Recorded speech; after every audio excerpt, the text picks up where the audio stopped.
একসাথে বলেন কার? আরো জোরে বলেন কার? এই কোরআনুল কারীমকে কেউ যদি অবিশ্বাস করে তার ঈমান থাকবে?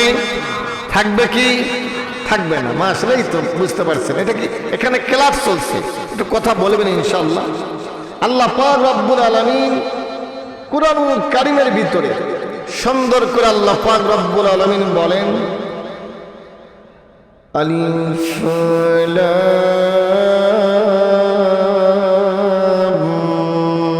মিম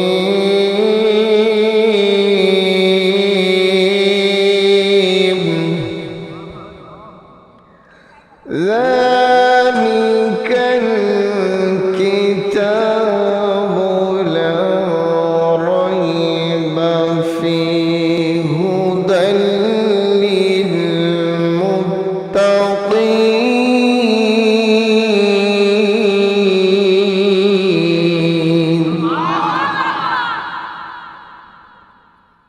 আমার ভাইরা,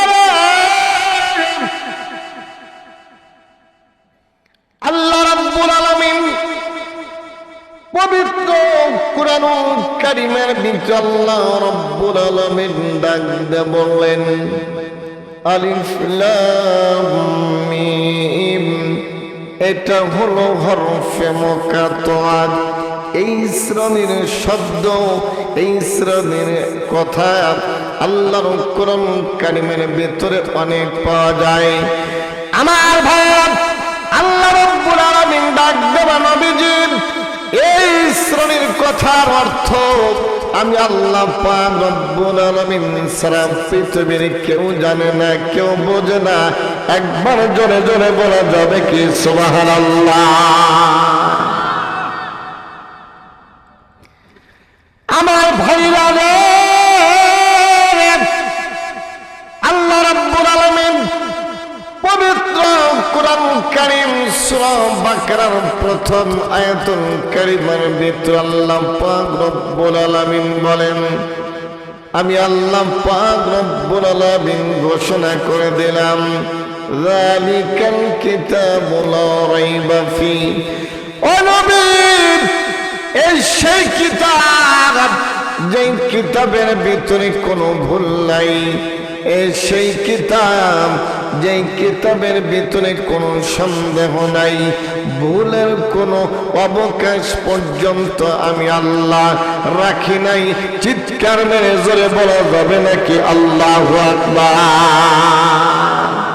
এই কিতাবের ভিতরে কোনো ভুল নাই। আমার ভাইরা, আল্লাহ রাব্বুল আলামিন এমন একটা দামি কিতাব, তাম পৃথিবীর কোন মানুষের উপর আল্লাহ নাযিল করেন নাই। লক্ষ লক্ষ নবী এবং পয়গম্বর পৃথিবীতে আল্লাহ আগমন করায় দিয়েছেন, কোন নবীর উপরে এত বড় দামি কিতাব আল্লাহ রাব্বুল আলামিন দেন নাই। আমার ভাইরা, আল্লাহ পাক রব্বুল আলামিন দামি একটা মানুষের উপরে এই দামি কোরআনখানা আমার আল্লাহ নাযিল করে দিল। চিৎকার মেরে জোরে বলেন আল্লাহু আকবার।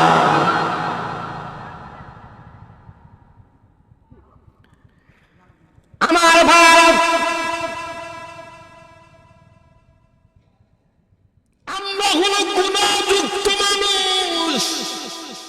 কথা বলেন না কেন?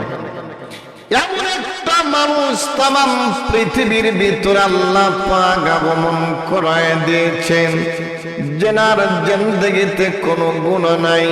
উনি এমন একজন মানুষ, উনি এমন একজন মহা মানুষ, যে মানুষটার চেহারা দেখলে জান্নাত ওয়াজিব হয়ে যায়, যে মানুষটার চেহারা দেখলে আমার আল্লাহ পাক রব্বুল আলামিন জাহান্নামকে হারাম করে দেয়।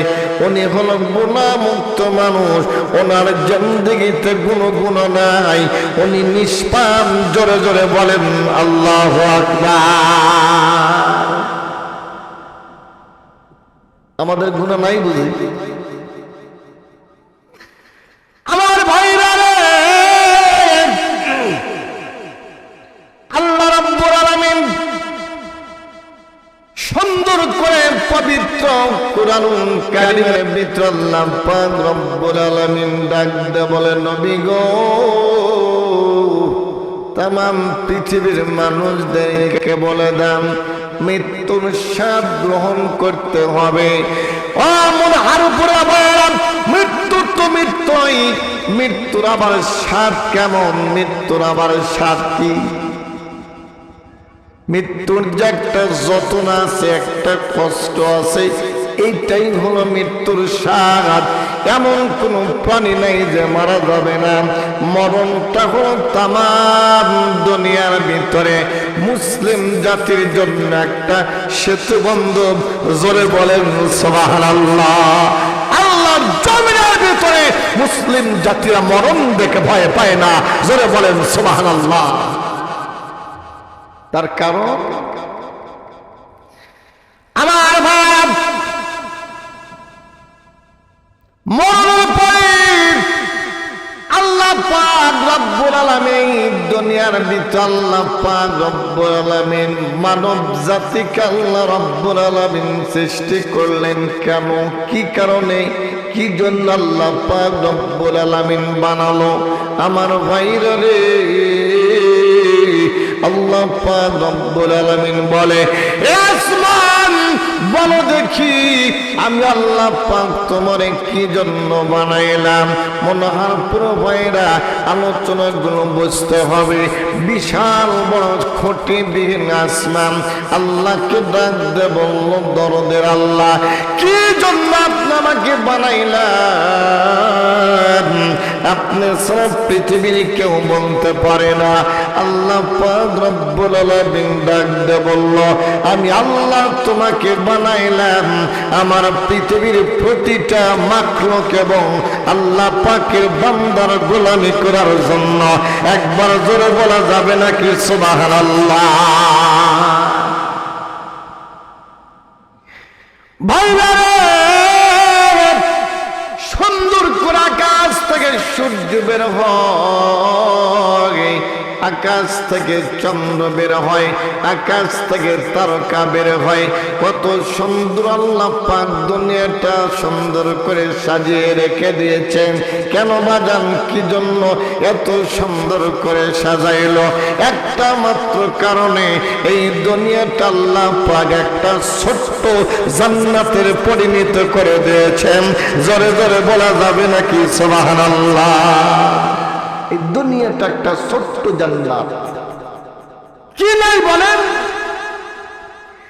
আমার ভাইরা, আল্লাহ রাব্বুল আলামিন ডাক দিয়ে বলেন, ওয়ালিমান খাফা মাকামা রাব্বিহি জান্নাতান। এই দুনিয়াটা আমি আল্লাহ পাক একটা ছোট্ট জান্নাতের পরিণত করে দিলাম। ও বান্দা, কেন দিলাম? আমি আল্লাহ তোমাদেরকে বুঝায় দিলাম। এই দুনিয়ার মধ্যে অস্থায়ী হায়াত দিয়া, অল্প হায়াত দিয়া তোমাকে দুনিয়াতে পাঠাইলাম। বান্দারে, এই দুনিয়াতে যাইয়া পাপাচার করবা, গুনার কাজ করবা, অশ্লীলতা করবা, এটা আমি আল্লাহ পাক মেনে নিতে পারবো না। আমি আল্লাহ পাক রব্বুল আলামিন তোমাকে জান দিলাম, তোমাকে প্রাণ দিলাম। শুধু তাই নয়, জান দিলাম চিরস্থায়ী নয়, প্রাণ দিলাম চিরস্থায়ী নাই রে বান্দা। এই দুনিয়ার থেকে একবার আমার কাছে আবার ফেরত আসতে হবে। আওয়াজ করে জোরে বলা যাবে নাকি ঠিক কিনা?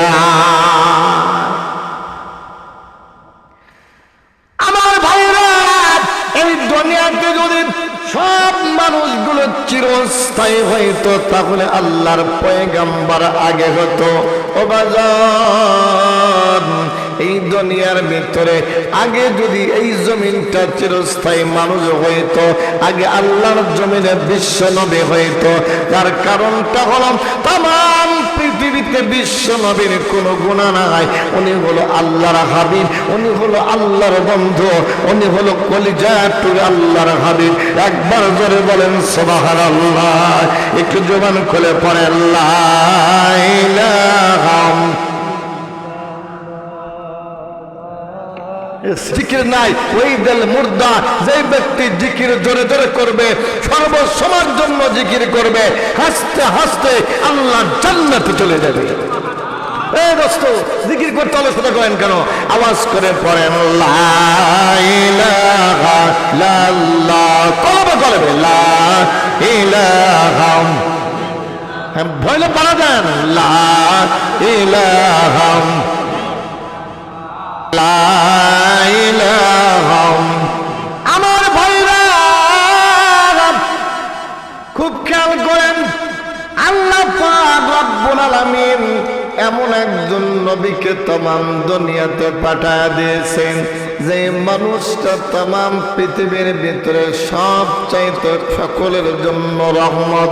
আল্লাহ পাক রব্বুল আলামিন ডাক দিয়ে বলল, ওয়া মা আরসালনাকা ইল্লা রাহমাতাল লিল আলামিন। নবী সবার জন্য রহমত। মনহারপুরে ভাইরা শুনে খুশি হবেন, আমাদের নবী আল্লাহর জান্নাতে কদম না দেওয়া পর্যন্ত কোন নবী জান্নাতে কদম দিতে পারবে না। আরো বেশি শুনে খুশি হবেন রে ভাইরা, আমার কলিজার টুকরা নবীর উম্মত আমরা যারা দুনিয়াতে আছি, আমরা জান্নাতে না যাওয়া পর্যন্ত পৃথিবীর কোন নবীর উম্মত আল্লাহর জান্নাতে প্রবেশ করতে পারবে না। কথা বলেন সুবহানাল্লাহ। বুঝাইতে পারলাম কি? আমাদের দাম কম না বেশি? বেশি যদি ওই মেলা আমাদের কত লোক, এখানে কত লোক, মানুষের কি হয়ে গেল? আমার ভাইরা, এই নবী কেমন নবী রে ভাইরা? সুন্দর করে আলোচনাগুলো আপনাদের সামনে আমি সুন্দর করে আলোকপাত করে দেই। এই নবী বিশ্ব নবী, মায়ার নবী, দয়ার নবী।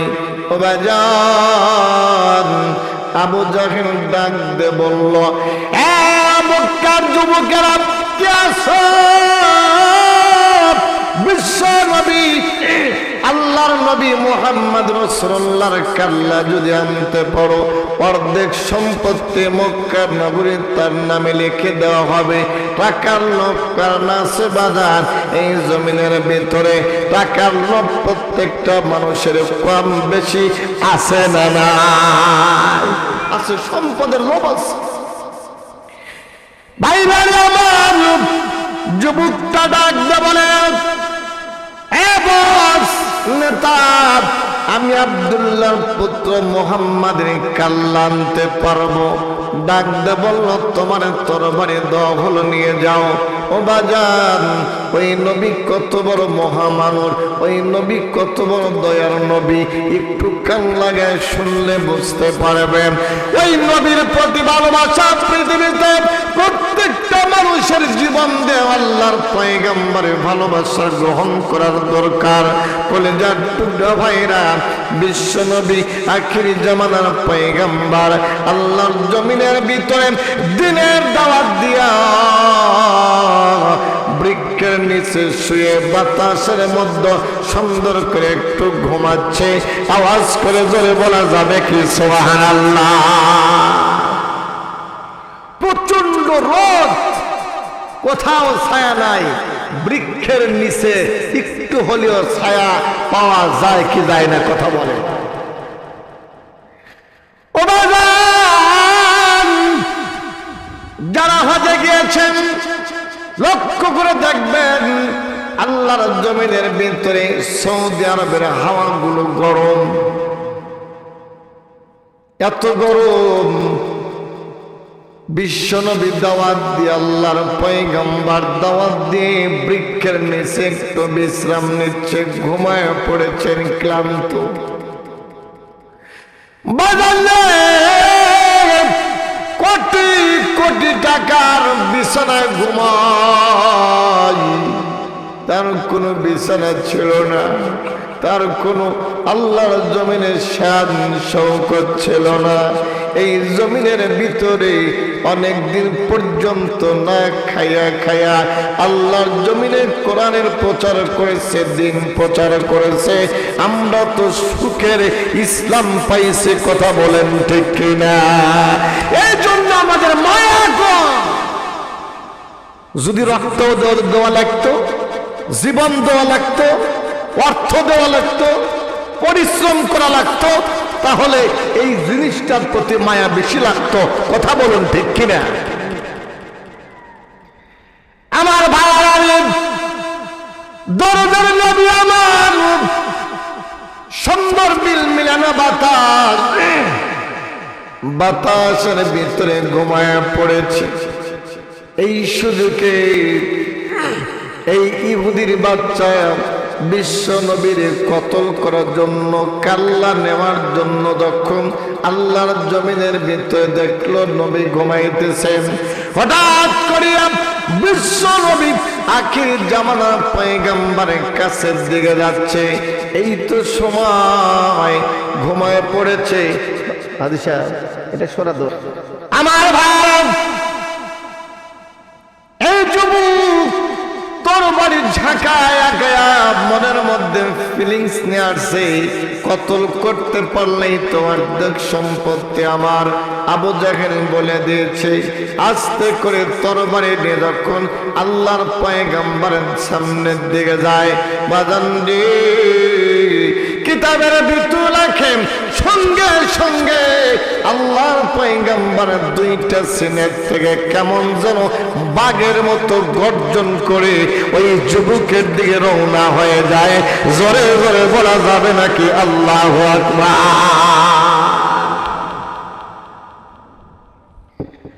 আমার ভাই, যুবক ডাকতে বলে ব্যাপারটা কি? বাঘ কোত্থেকে আইলো? এমন জোরে গর্জন মারছে বাঘ, ভয়ে অনেক দূর পর্যন্ত পিছায় যায়। আবার কিছুক্ষণ পরে তাকা দেখা আর বাঘটা দেখা যায় না, আবার সামনের দিকে রওনা হয়ে গেছে। হয়ে যাওয়ার পরে আবার দেখে বাঘের মতো গর্জন করে আসতেছে। আমার বারংবার পর্যন্ত যখন আল্লাহর বান্দা যখন এইভাবে যখন সামনের দিকে যায় আবার পিছনের দিকে যায়, কষ্ট করার পরে আর পারল না, তরবারি খেলার জমিনের ভিতরে ফেলে দিয়ে সিলিন্ডার করলো। আস্তে করে নবীর কদম জড়িয়ে ধরলো। চিৎকার মেরে জোরে বলা যাবে নাকি আল্লাহু আকবার? ভাইরা আমার, বিশ্বনবী ঘুম ভেঙে গেল। তাকা দেখে অপরিচিত একজন যুবক নবীর পা ধরে কদম ধরে কান্নায় জড়িয়ে জর্জরিত অবস্থায়। আল্লাহ নবী ডাক দেখো, যুবক রে, তোমারে তুমি কোনদিন দেখি নাই রে যুবক, কে তুমি? বাড়ি কোথায়, ঘর কোথায়?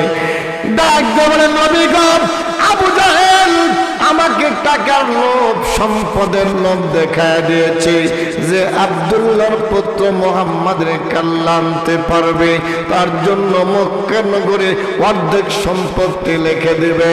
ও নবী, টাকার লোভে, সম্পত্তির লোভে, জায়গা জমির লোভে আপনাকে কতল করার জন্য আসছি, কিন্তু একটা সত্য কথা বলতে হবে নবী। ও নবী, আপনি যখন ঘুমায় গেলাম আমি মনে করলাম আপনি তো ঘুমাইলে চোখে দেখবেন না, এই সুযোগ আপনার কণ্ঠনালিকাটা আমি নামিয়ে দেব।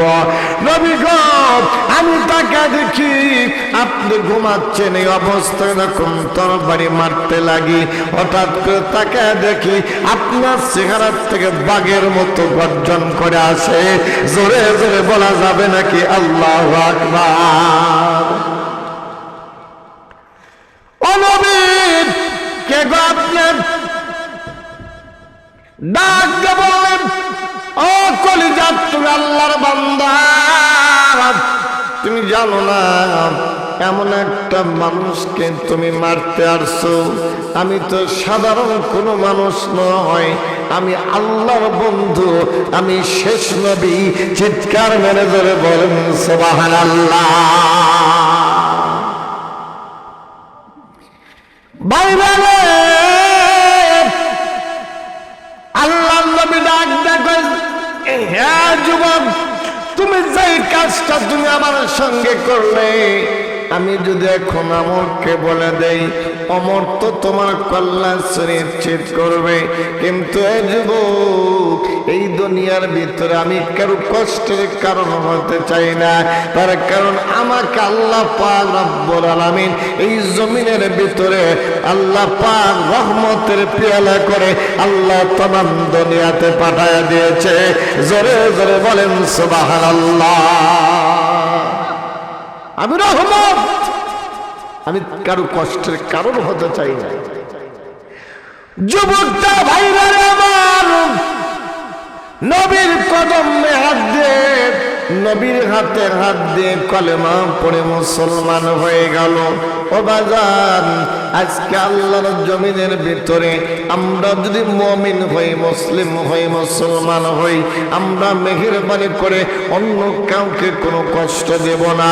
আমার দ্বারা যেন কোনো মানুষ কষ্ট না পায়, আমার দ্বারা যেন কোনো মানুষ আঘাত না পায়, আমার দ্বারা যেন কোনো মানুষ দুঃখ না পায়। তাহলে এই জীবনটা আপনার হয়ে যাব ফুলের মতো জীবন। এই ফুলের মতো নিষ্পাপ জীবনটা নিয়ে অন্ধকার কবরে যখন আপনি যাবেন, আমার আল্লাহ অন্ধকার কবরটা মুমিনের কারণে জান্নাতুল বাগান বানায় দেবে। জোরে জোরে বলেন সুবহানাল্লাহ।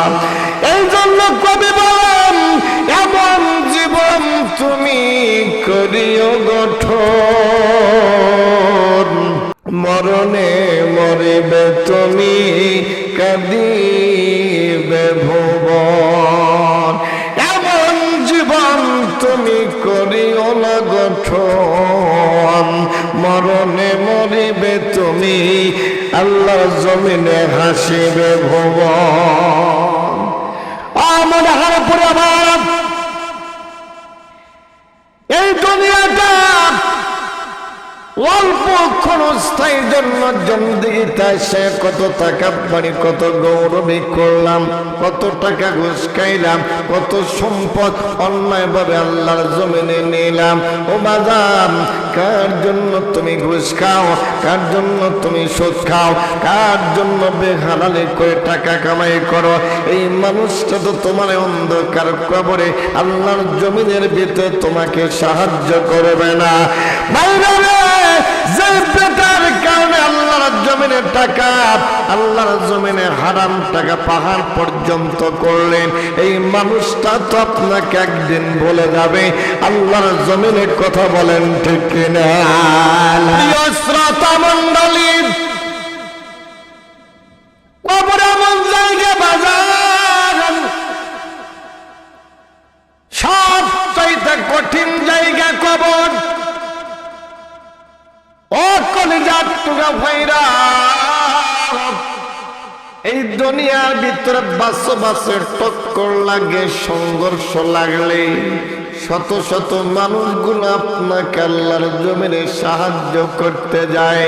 বাজান রে, এমন এক জায়গা আপনাকে রেখে আসবে, যে জায়গার আল্লাহর জমিনে 3খানা 5খানা কাপড়ের কাপড় আপনার সম্বল। ও আমার ভাইরা, ওই জায়গায় আপনাকে সাহায্য করার মতো কেউ নাই, আপনাকে সাহায্য করার মতো কোনো মানুষ থাকবে না। এই জন্য এই দুনিয়াতে আপনি যত আমল করে যাবে, এই আমলটা হবে আপনার কবরে সাহায্য। বড় বন্ধু, জোরে জোরে বলেন সুবহানাল্লাহ।